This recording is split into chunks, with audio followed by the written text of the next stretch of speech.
Dinosaurs. Earth shakers and plunderers. Killing machines. The original experts in martial arts. For 160 million years, they were masters of the planet. And then, in a flash of geologic time, they died out. Vanished. Forgotten. A buried menagerie of skeleton beasts, lying in wait just below the skin of the Earth. This is the story of how dinosaurs came back to life, and of the men and women who have devoted themselves to reviving them. Amateur bone hunters, professional paleontologists, artists.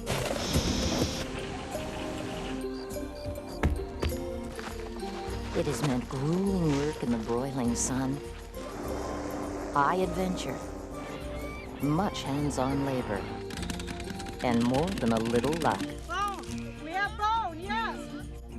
With the pieces of the puzzle being stitched together by means of meticulous laboratory science. It's the story of dedicated fossil finders who spend long days chipping away dirt inch by gravelly inch so that the monster can finally be raised from its rocky tomb. And there still remains a shroud over the greatest mystery of all. Why have all the dinosaurs vanished?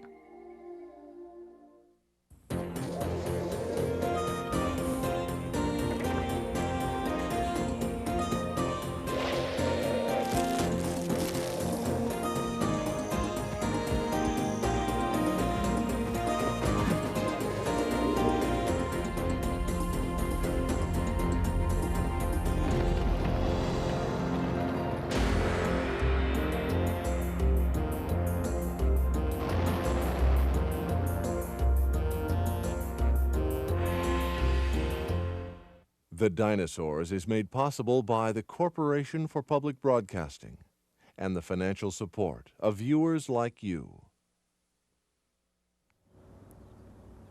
The story of dinosaurs in modern times begins in the 18th century in Holland, the city of Maastricht.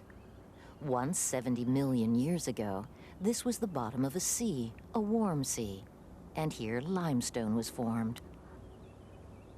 For centuries, the people of Maastricht quarried this limestone for buildings, burrowing into the rocks to create a vast warren of caves. It was the year 1770.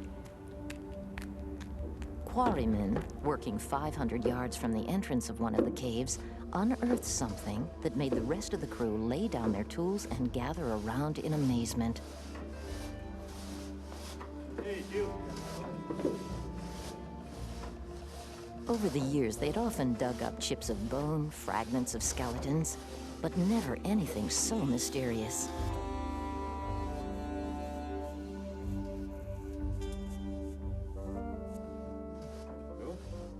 They knew someone who would pay good money for their discovery, a retired military surgeon called Dr. Hoffman.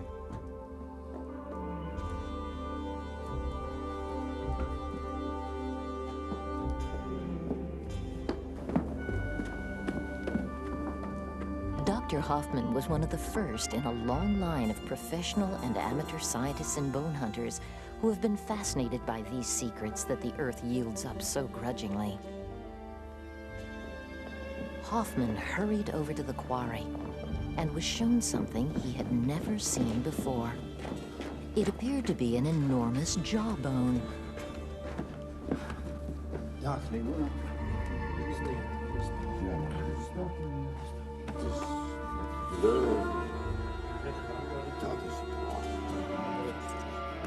He bought it immediately.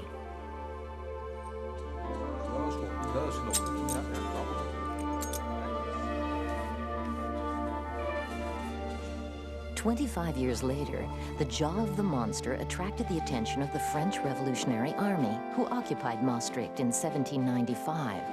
They claimed the jawbone for France, where to this day it reposes in the National Museum of Natural History in Paris.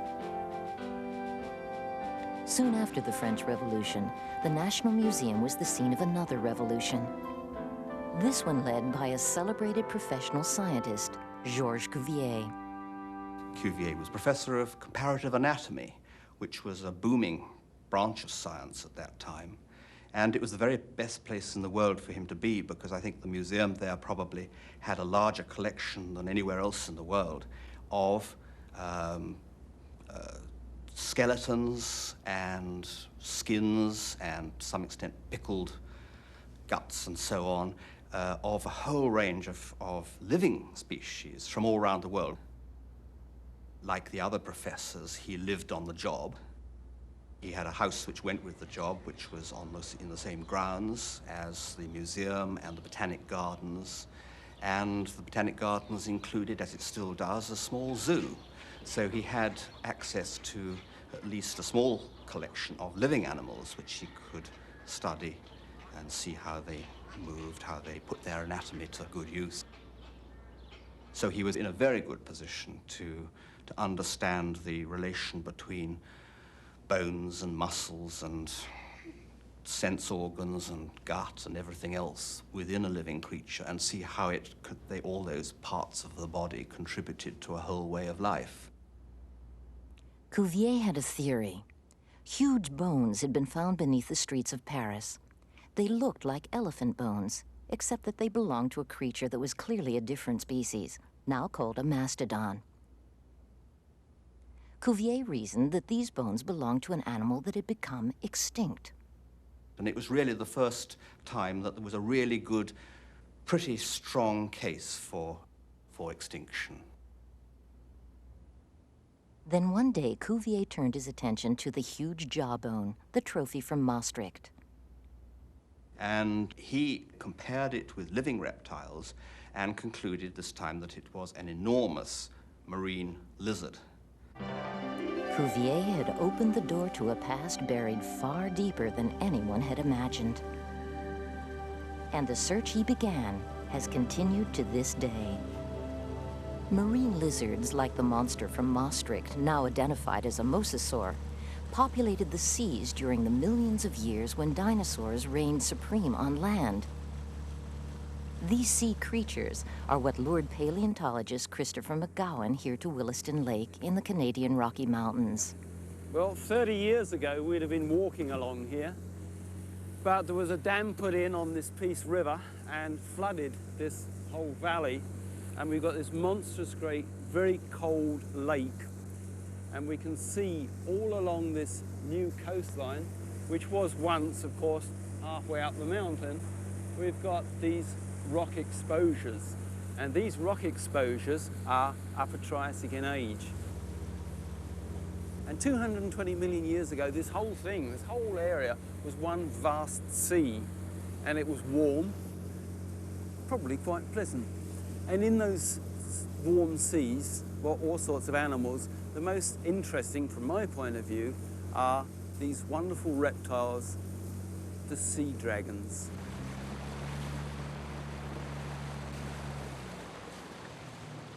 The sea dragons McGowan has come in search of are ichthyosaurs.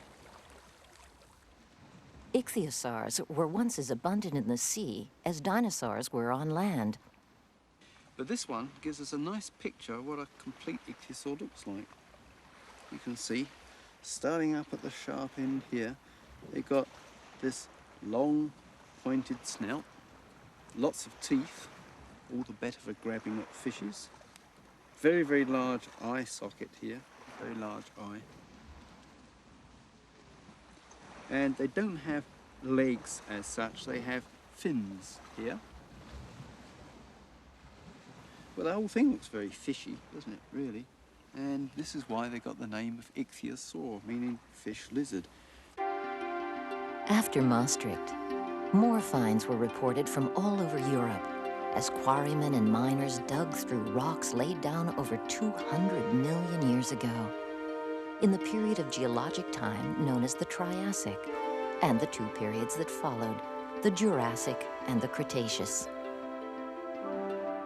Here were the inhabitants of ancient oceans, mosasaurs, like the creature from Maastricht, plesiosaurs and ichthyosaurs, and above them, flying reptiles called pterosaurs, who had developed thin membranes across the bones of their fingers that made them capable of taking to the air.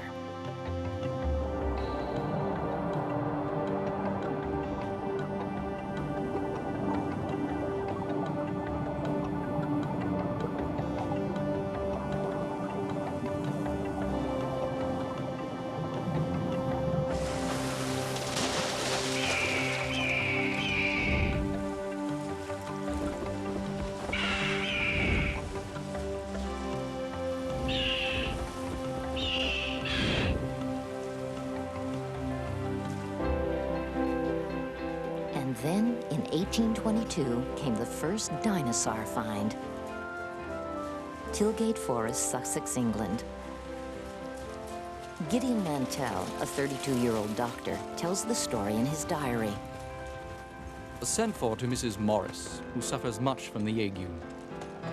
Mrs. Mantell accompanied me. A very pleasant ride, pursuing our way through the windings of the wood.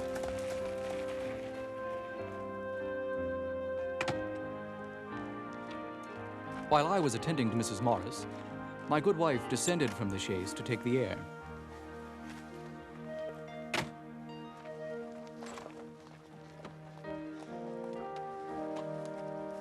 Men repairing the road had left piles of rock from the nearby quarry. Mrs. Mantell, being possessed of a keen eye, for she often assists me in engraving the illustrations to my researches, was taken with something that had been exposed by the quarrymen.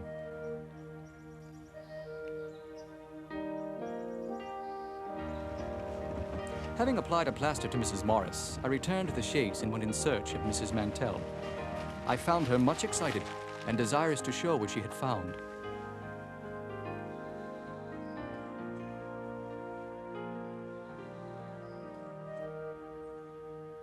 You have discovered an animal new to science.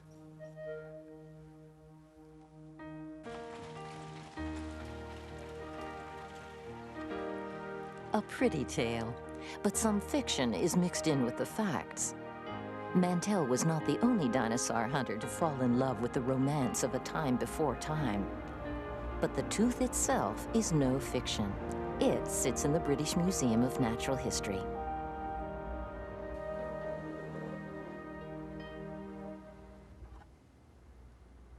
Dr. David Norman. And this is it. This is one of the teeth that Mantell found, and one of the first ones that he described. If you look at the crown surface, you can see these lovely, long, smooth ridges which run down the surface of the crown.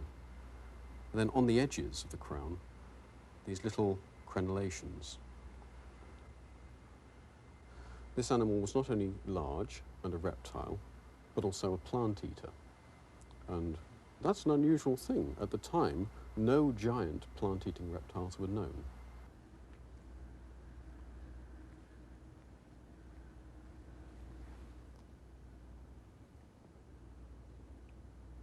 Mantell was really encouraged by the discovery of these new teeth, and it really started him looking in earnest at the quarries in the area. He discovered a whole variety of bones. He discovered bones like this, which is from the backbone of a very large creature. He also discovered a whole variety of broken limb bones, again of something very large. Other odd bones like this, which are toe bones. And then, most puzzlingly of all, he found these long pointed bones, for all the world rather like the horn on a rhinoceros. His problem now was to really make sense of all these. What sort of an animal did all these bones belong to? Mantell, consumed by his search, spent hours at the Royal College of Surgeons in London studying specimens. And then one day, someone showed him a stuffed iguana lizard, one of the first to be imported from the West Indies.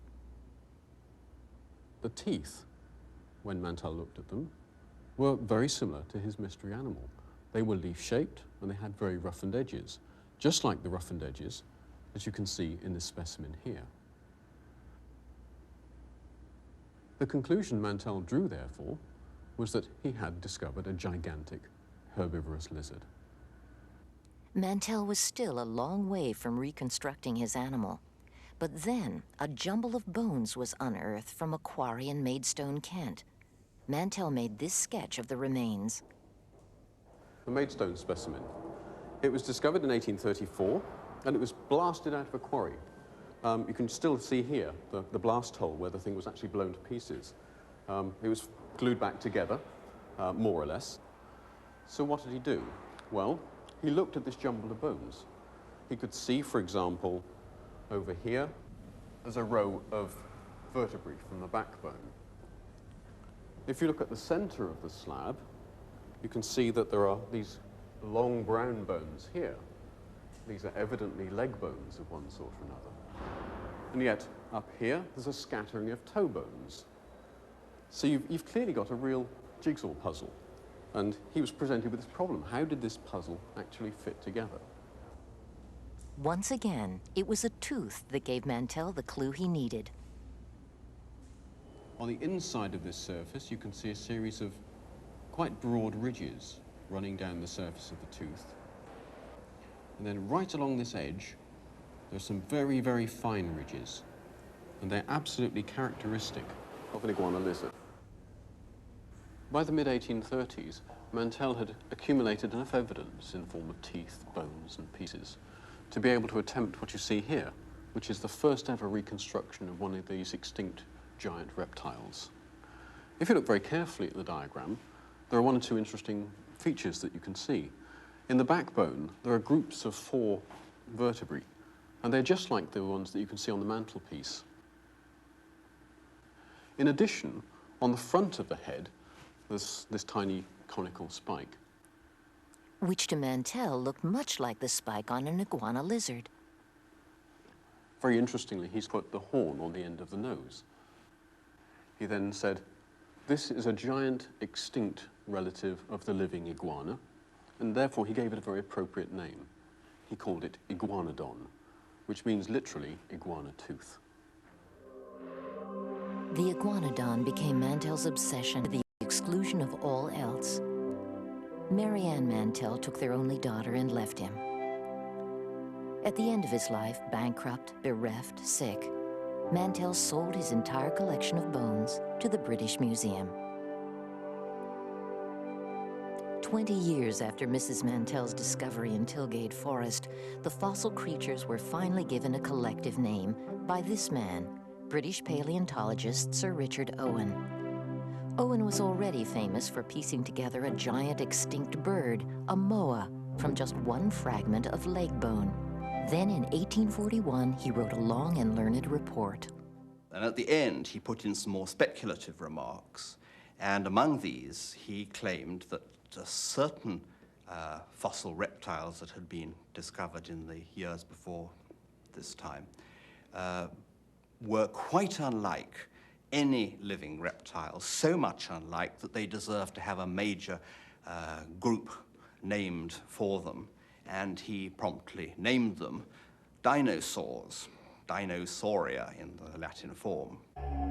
Which means in its English form, terrible lizards. Here they are, as conceived by British sculptor Waterhouse Hawkins. Hawkins heard about Owen's dinosaurs while he was working on designs for the famous Crystal Palace exhibition in London that had been built to celebrate the brilliant achievements of modern man. The Great Exhibition of 1851 was the first big exhibition of its kind in the world. It was housed in a spectacular piece of architecture, an enormous building completely made of glass and steel. Inspired by Owen's vision of these terrible lizards and seizing the opportunity offered by the exhibition, Hawkins contacted Owen, and together they designed a fossil zoo based on Waterhouse Hawkins' sketches to be housed on the grounds of the Crystal Palace. In 1853, the zoo was complete enough for Owen to host a dinner party inside a half-finished Iguanodon. The following year, 1854, the exhibit was opened and 40,000 people attended on the first day. So altogether, this made a complete, very spectacular and complete age of reptiles, which seemed to have preceded the age of mammals, and which in turn had preceded the age of man. The animals still stand there as Owen and Hawkins envisioned them.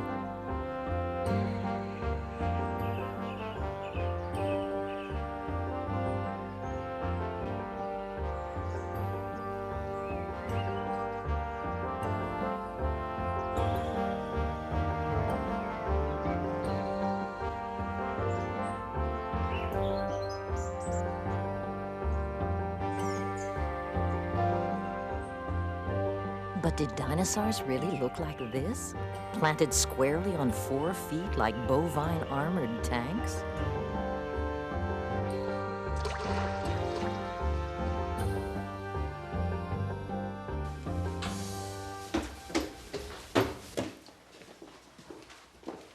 The first answers came from the other side of the Atlantic. Peter Dodson is professor of paleontology at the University of Pennsylvania. These goings-on in Britain were all very well and good, but it took discoveries here in America to really advance the science of paleontology. This is the very first American dinosaur discovery. This tooth was tantalizing rather than informative.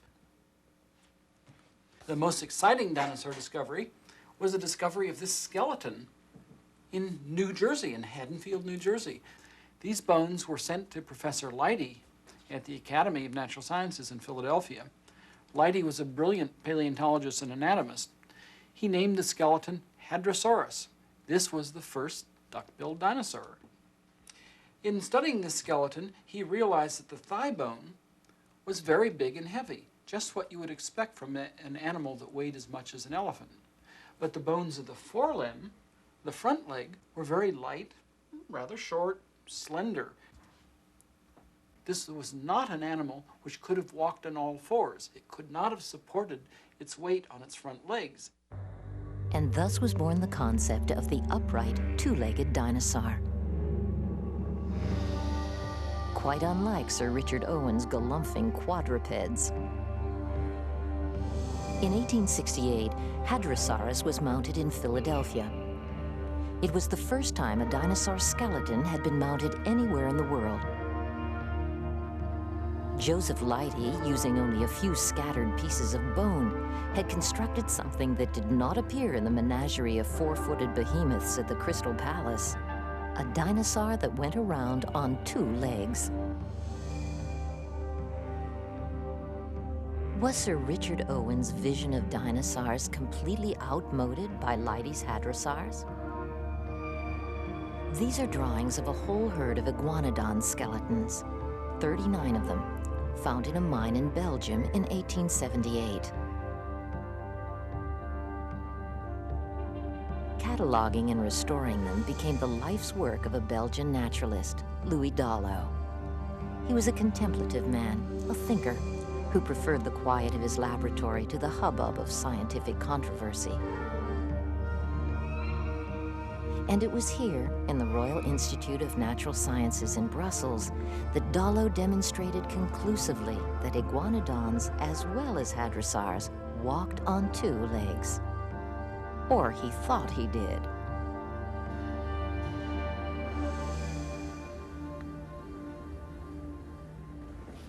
He showed very clearly here that they've got these very long, powerful back legs, ideal for supporting a very heavy animal.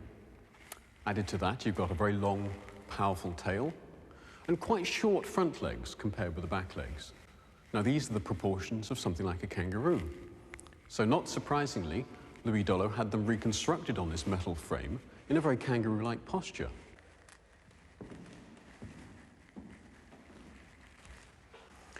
Louis Dallo cleared up one other mystery as well. Do you remember that conical bone? Looked rather like a rhinoceros horn that Mantell had had so many problems with. He put it on the nose of his iguanodon. Louis Dallo proved that it wasn't at all on the nose of this creature. It was a defensive weapon, all right, but it was on the hand. It was his thumb.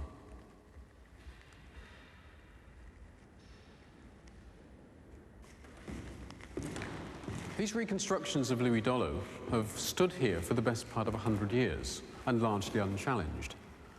And it's not surprising, he was working on complete fossil skeletons. However, not even Dallo was immune to the odd mistake. If you know where to look, you can find a few yourself. Let me show you one.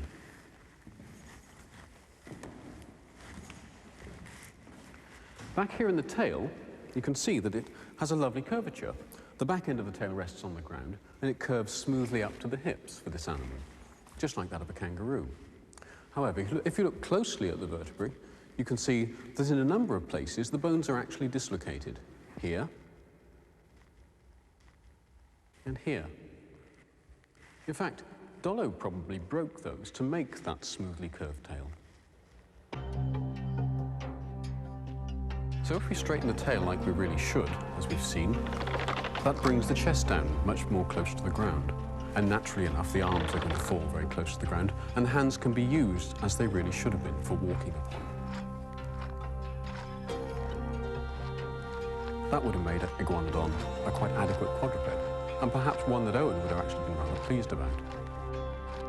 So has David Norman finally reconstructed Iguanodon right? Well, we've got it right for the moment.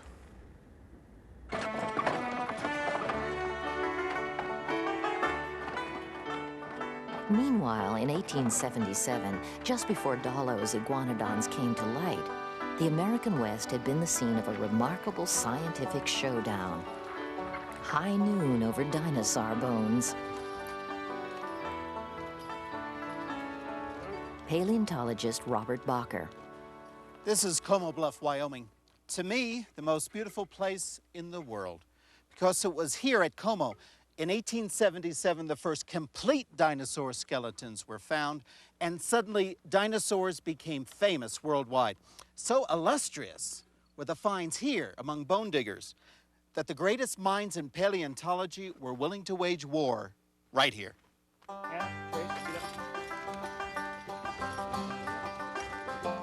The war was fought between Othniel Charles Marsh of Yale University and Edward Drinker Cope of Philadelphia, two wealthy scientists and lifelong rivals. We're just across the river from Philadelphia.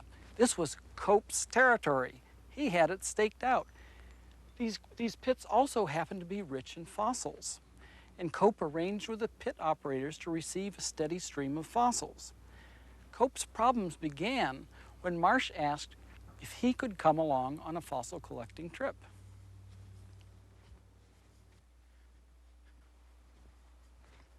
So Cope accommodated Marsh and brought him down right into the pit. And they collected fossils, found lots and lots of things, even a few dinosaurs. They had a wonderful time. They parted good friends. They even named species after each other. But Cope didn't realize that Marsh was taking notes, and Marsh actually paid off the quarry operators. And so the steady stream of fossils that had been coming to Cope dried up.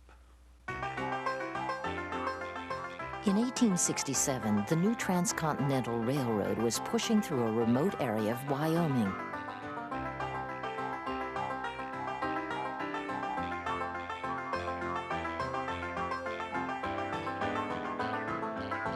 Two railroad men, William Carlin and William Reed, had learned about the new interest in dinosaur fossils back east and wrote to Professor Marsh in New Haven, telling him about some bones they had found while hunting antelope. What they discovered were huge heaps of leg bones and ribs.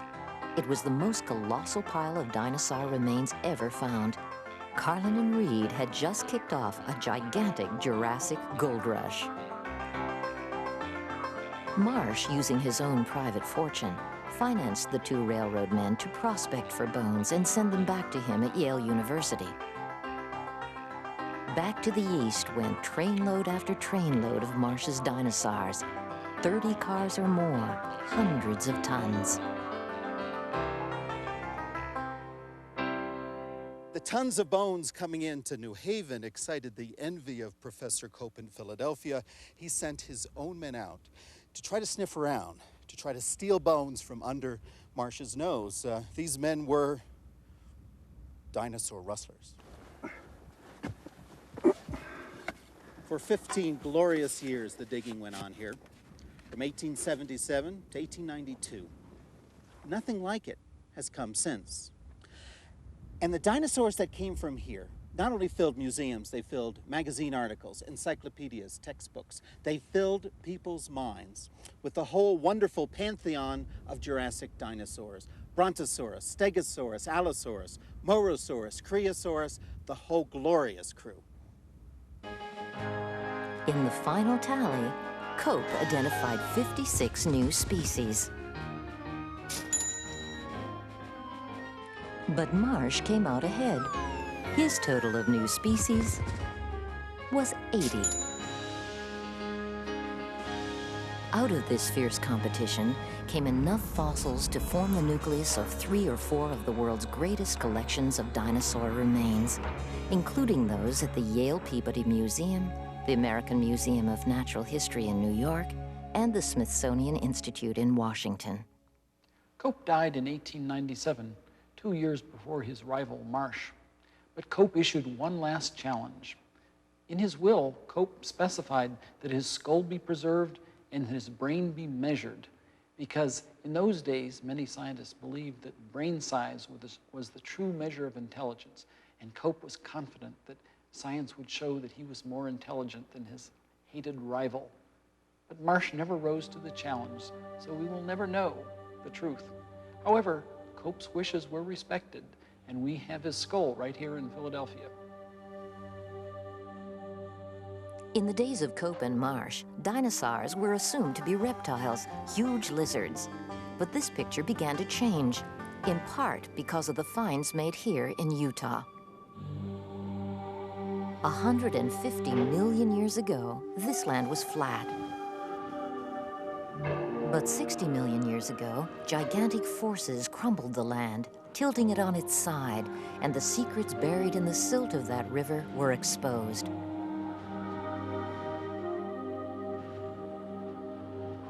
Curator of the Carnegie Museum, Chris Kristolka. One of the first guys to work this area was Earl Douglas. He was sent out here by the Carnegie Museum in Pittsburgh in 1909 to find dinosaurs and bring them back to the museum. Douglas was a down-to-earth guy, a folksy paleontologist. He didn't want to disappoint his people back in Pittsburgh. And he spent 2 months during the summer of 1909 prospecting and scrambling over rock faces, such as this one. And on August 17th, success, he came across huge vertebrae embedded in the rock face, part of the backbone of a giant sauropod dinosaur. Well, finding the bones is one thing, and getting them out of the rock is quite another. Douglas had no idea that the whole project would take 15 years. One of the reasons it took 15 years is because the rock surrounding these bones is very, very hard. And Douglas had an answer to that problem. Giant powder, which in our lingo is dynamite.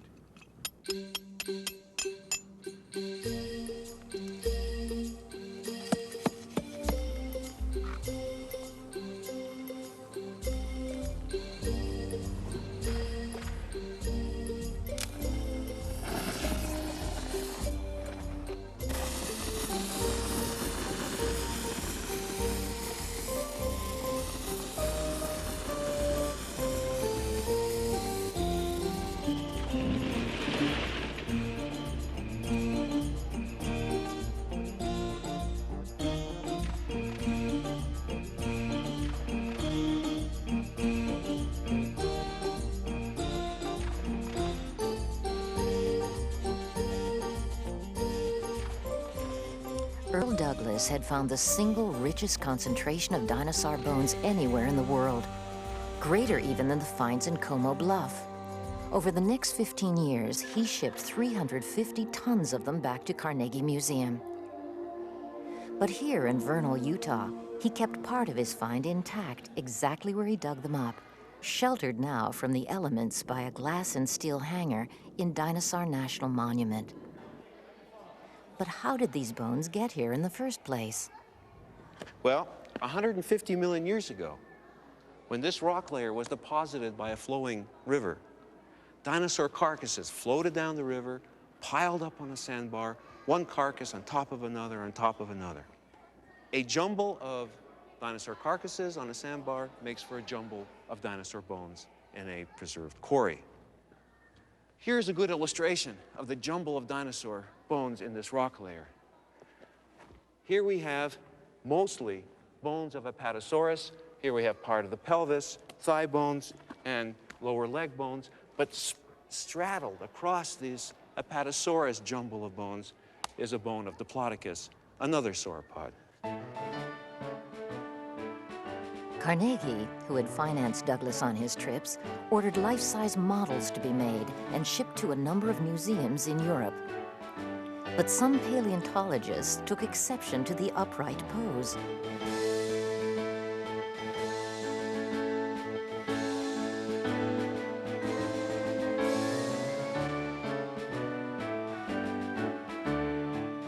They thought its legs should be splayed out like a crocodile. After all, dinosaurs were big lizards, and they should be made to crawl like lizards, shouldn't they?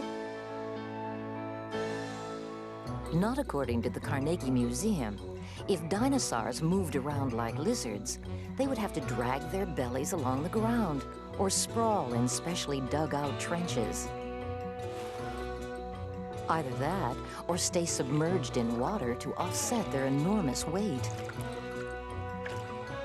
The correct stance of dinosaurs was hotly debated for the next 30 years.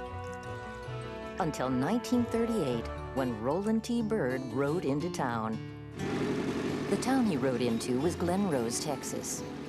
Roland T. Byrd was a high school dropout who had gone to work for the American Museum of Natural History and would ride the back roads of the West on a Harley, searching for dinosaurs. At an Indian trading post in Glen Rose, he found a slab of rock for sale, and in it, tracks of dinosaurs.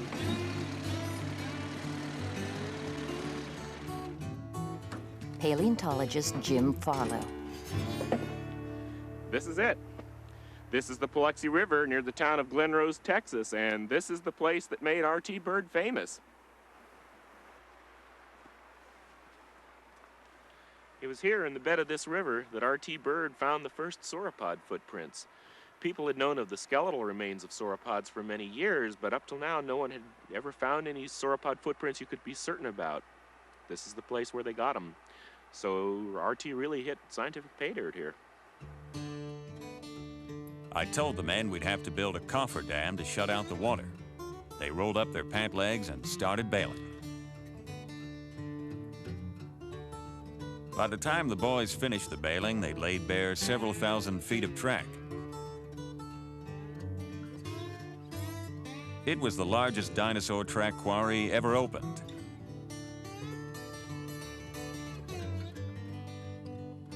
The ancient Egyptians would have marveled at how little things had changed. The threat of rain was ever with us.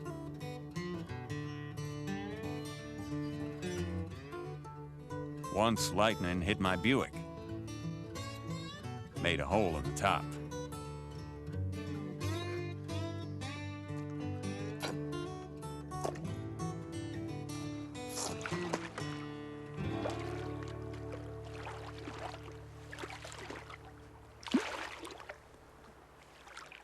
There's still a lot of good tracks in this river. When the water level is low, you can see them quite clearly, but the water's fairly high today, so obviously there's not much to see here except water. However, there is a very nice sauropod trail here, and I've marked it to show you the sequence of left and right tracks made by the hindfoot of the dinosaur. So we can walk along here. There's one of them. That was one I didn't mark, but here's a right hind foot that I marked, a left hind, right hind, left, left, and right. Now, this is a big animal. This is an animal bigger than a hippopotamus. It's not a very big sauropod, but it's a big animal by anybody's book. And yet look how close together the tracks made by the left and right-hand sides of the dinosaur are. If this animal had been walking in a sprawling lizard-like fashion, I don't think I could reach the span with my hands, but they're very close together, and that indicates that the dinosaur walked with its legs directly beneath its body in a very erect fashion.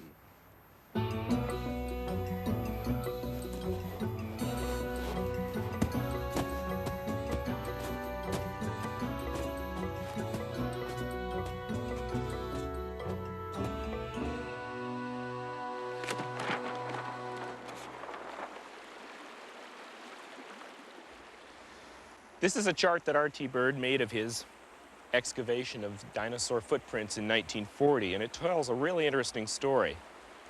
You can see, first of all, the footprints of the sauropod dinosaur, the big plant eater. There's a hind foot impression of the animal, and there's its associated front foot impression. We see that there's a very good left-right sequencing of these footprints along the length of the trail.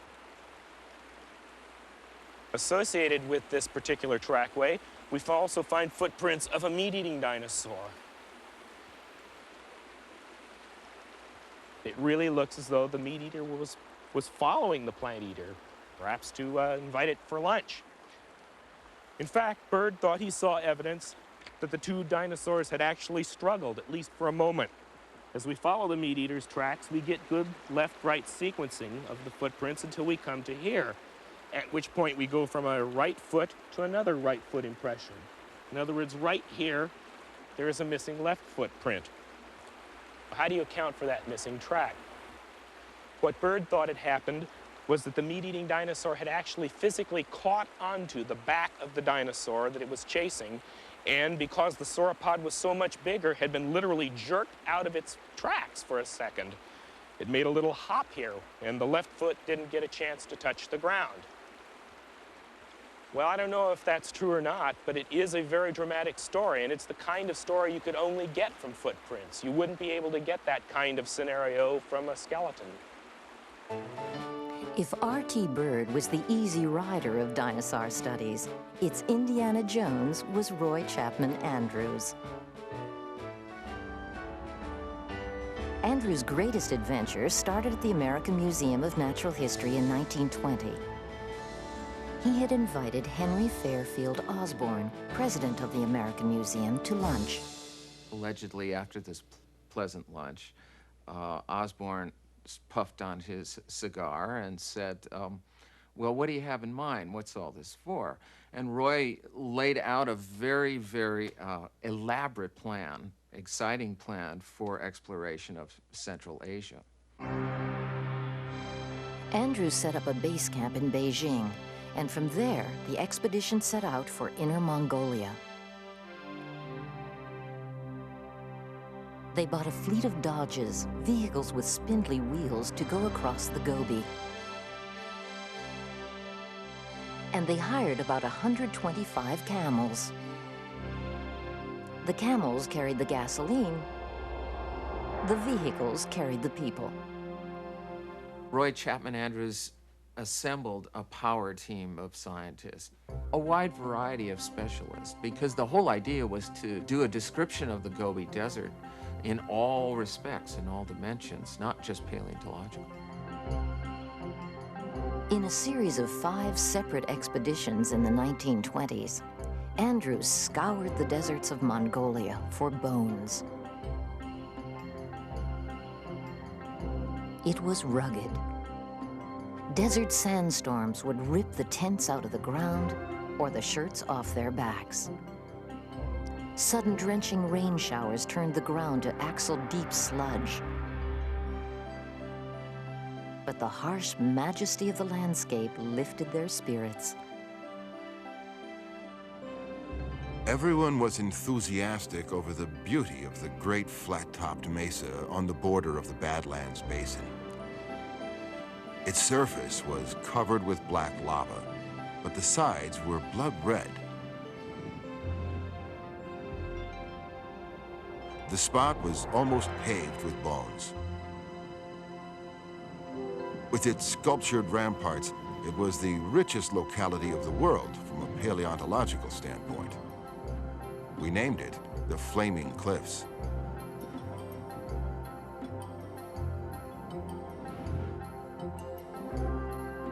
Andrews was ingenious.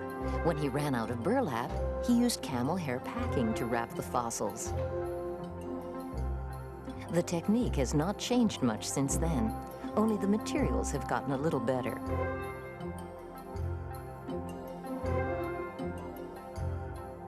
They found large deposits of dinosaur skeletons, but it was on their second trip that Andrews and his party made a discovery that would secure his place in the history of dinosaur studies. It was July 13th, 1923. They had returned to the Flaming Cliffs. We saw a small sandstone ledge, beside which were lying 3 eggs, partly broken. The brown striated shell was so egg-like that there could be no mistake. These must be dinosaur eggs. The prospect was thrilling. No dinosaur eggs had ever been found, and we would not let ourselves think of it too seriously. Scientists do things this way. They tend not to accept things right away because they're just afraid to say that, wow, we've made such a great discovery. And it was only after some deliberation that they decided, yep, couldn't be anything else. They have to be dinosaur eggs. 20-foot-long carnivores growing out of 10-inch-long hatchlings, 2-ton monsters laying eggs. 70 years after the first Andrews expedition, these images are in the thoughts of scientists from the American Museum of Natural History as they prepare to go out again to the Gobi Desert in 1992. They've already been there twice before, in 1990 and 1991, with their colleagues from the Mongolian Academy of Sciences. They go in search of evidence that dinosaurs are, in a sense, still with us. Most people, when they think of expeditions, paleontological expeditions, they envision people walking over a great expanse of plain and then say, well, I bet the dinosaurs are here, and start digging a deep hole, 200 feet deep, until they hit pay dirt. Well, that's not the way it is. We look for bone weathering on the surface. We walk.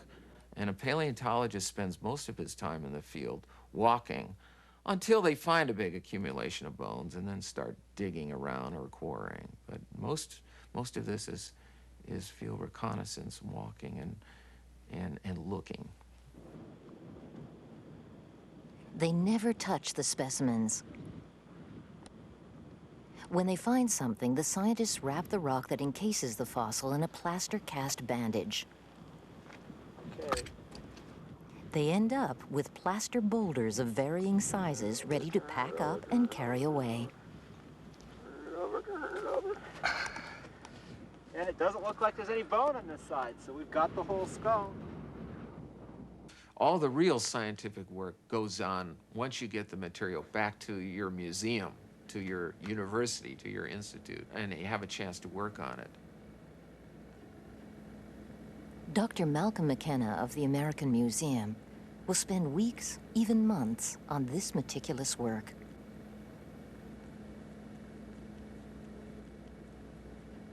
You spend a lot of time very delicately chipping away unwanted bits of what we call matrix on the outside of the bone. You can simply chip away a little bit here. I'm removing actually just a tiny little bit at a time, and then it's cleaned away with some air, and we look at it, and then we go at it some more. What is being revealed by all this grows logically out of the fact that not all dinosaurs were giants. We think of dinosaurs generally as these massive animals. But there are some very small and delicate creatures with long necks, and some of them almost elongate jaws that remind you a bit of bird beaks, and very smooth skulls, and very long limbs with big claws. And these groups of theropod dinosaurs seem to be giving us clues to the beginnings of birds, because they look a little bit like birds. Dinosaurs into birds? It's not an entirely new concept. In the 19th century, Sir Richard Owen and Thomas Huxley, the great British Darwinist, had the same idea. But for years, while scientists conceded that dinosaurs and birds may have had a common ancestor, most refused to believe that birds were descended directly from dinosaurs. And then in 1970, that all changed. Some scientists questioned whether pterosaurs, the small, broad-winged reptiles that had taken to the air, could do more than glide. Could they actually fly, like birds? Pterosaurs had long been an interest of Yale University's John Ostrom. One day, Ostrom went to look at a specimen of a pterosaur at the Tyler Museum in Haarlem, Holland. And when I saw that specimen, within the first couple of seconds, I knew that it was misidentified. Basically, nobody had seen that specimen right. And I can't tell you. The adrenaline started flowing, the pulse rate went up. I was holding an unknown specimen of Archaeopteryx. Archaeopteryx, a small-boned theropod, had been famous since a specimen was unearthed in Germany in 1860. Since then, only a handful, all incomplete, had ever been found. These are replicas of most of the specimens of Archaeopteryx. The most famous animal, perhaps, of all. And this is the prize, the gem of all of these, the famous Berlin specimen of Archaeopteryx. It was found in 1877. Perhaps, no, not perhaps, it is, without question in my mind, the most valuable specimen of anything in the world. It's a perfect intermediate between birds and reptiles. Look at the head, look at the skull, and in the mouth, teeth. Birds don't have teeth today. It has a long reptilian-like tail. The feet, on the other hand, are very similar to what we find in most modern birds. Not all, but most. And then, most important of all, on the arms are feathers. Clear but faint impressions of feathers that were attached to the forearms. Details almost precisely like the details of modern feathers. And that raised an immediate question in my mind. If they are so much alike, perhaps birds came directly from some dinosaurian group?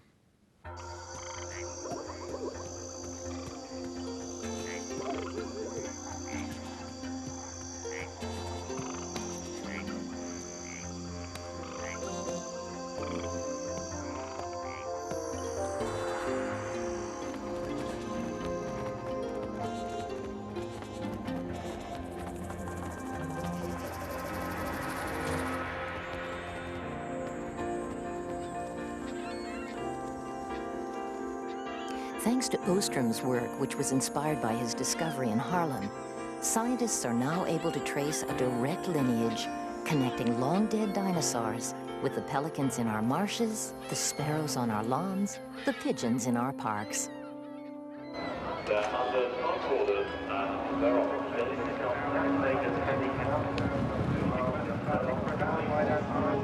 More questions followed. It isn't possible that these come down a bit further, is it? If birds were descended from dinosaurs, were they related in other ways? Were dinosaurs social like birds? Were they warm-blooded? Did they migrate?